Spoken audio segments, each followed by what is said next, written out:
Yo, what up? It's your boy T-Dubbie Solo, and today I'm going to tell you about setting up your inputs so you don't clip them. And this is what we're going to talk about now. This first meter right here is the input. We're going to set that up right so that way the input does not clip.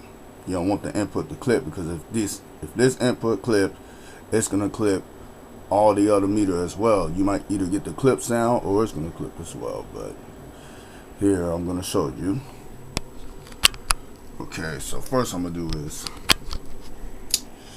I'm going to go to setup, and actually hold on, I'm supposed to hold it down and it will take you to this page. So you hit the next page, and then it's going to ask you whether your input's going to be stereo or mono. So it's stereo for me. Hit the next page, and it will ask you what kind of speakers you're using.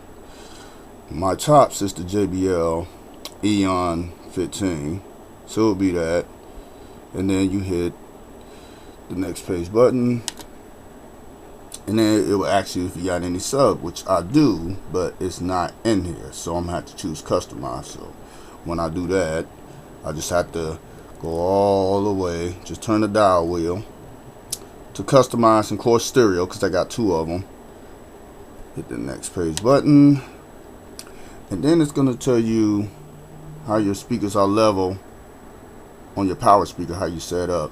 So since my main is pretty much like this, I mean, that's it, it's pretty loud. That's how I got it set up on the back of my main speakers. So hit the next page button, and my subs, yep, they straight up. That's how I had them set them. Next page button, and then it will ask you to load new preset. And from there, I'll just press this big knob right here, and it will load. And then it's going to ask you something else, like set up the microphone and all that. Right now, you're going to have to check out my other videos about that, because I already made that, and plus it's early in the morning, so it would be too noisy to try to automatically EQ. So I'm going to go ahead and just exit that. Just hit preset, and it will actually warning system levels not balanced. It's alright, I'm going to balance it later. So I'm just going to skip it and just hit the next. Hold on for a second, it's doing all that crap. Try to exit. Okay, preset. Alright, there we go. So now I got my tops and my bottom left and right, and everything looks good. So now I'm going to show you how to set your inputs right by using the pink noise, even though this thing got a built-in pink noise. And the pink noise I'm going to be using, I got from my studio. I done it yesterday and recorded on here. As you can see, I typed in pink noise. This is the best to use when it comes to testing. So therefore, I'm going to go ahead and play it now. It's going to loop itself, and then I'm going to go to setup right here, and then I'm going to go to mixer, and then what you're going to look for is that headroom. So I start off a very high setting on this all the way down to 18. Gives me a perfect start. Now since this is playing, I can go back, and what I'm gonna do is I'm just gonna turn everything up, master everything up. So I'm gonna turn them all up, and there we go. This select to master, everything's turned up. Now watch the lights, but I'm looking for the input because I don't want to peak. So here's the input. Turn it all the way up. Now it's all the way up. Still got plenty of the headroom, but I wanted to reach to 6, so I'm gonna turn it up slowly from the computer to reach 6. And once I do that, then everything's locked in place. So go over here, and then I'm gonna leave this right here. Go in here. Then I'm going to choose either one of these numbers until it goes up to 6 on my meter. Let's try 15, see what 15 does.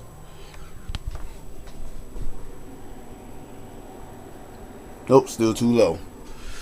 Go back and keep doing it until you reach the 6. 6 will give you the cleanest signal, so let's try 9. Okay, there we go.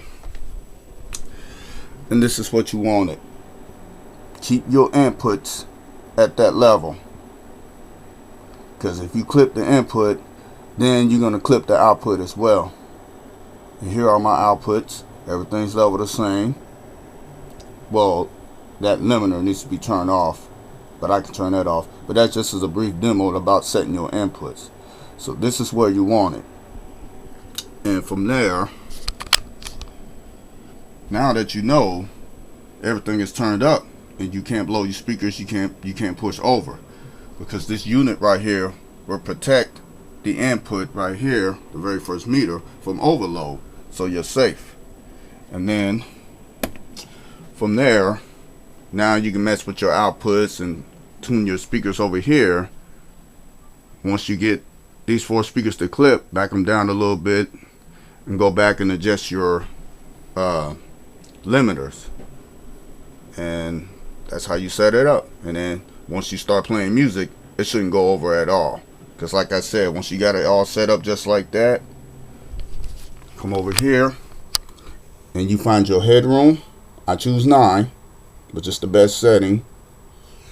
And you know, the input did not clip, so now you know you can't go over, because all these knobs are turned up, including the master. So now you can't hurt it. And then from there, you just do the same thing for your outputs, which I will be showing you on a later video.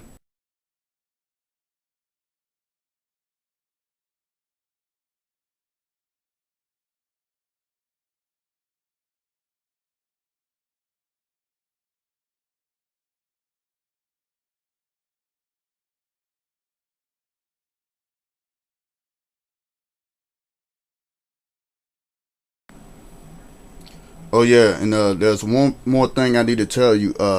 Before you get started, just make sure you keep all your levels in your game straight up, and you know, and your mastering, find a desired level that you're looking for as you DJ. You don't always have to, you know, do this and start DJing. The point is, the reason why I had it turned up like this is because during the performance, as you do go crazy with your music, you know how people be twisting them knobs and they would increase and decrease the bass and the mids and the triple in the gain. You know, it's always best to, you know, have your master down, have your levels in the middle, and always keep your master down when powering up your system, and make sure everything is tuned right, including your Driverack and your software over there, and of course your speakers as well.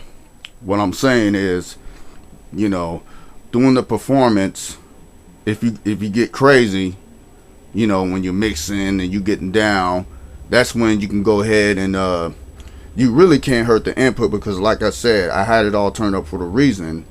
It's because, like I said, if you clip the input, you're going to get clip signal going out of the output meters. You don't want that, because everything depends pretty much on the NS7.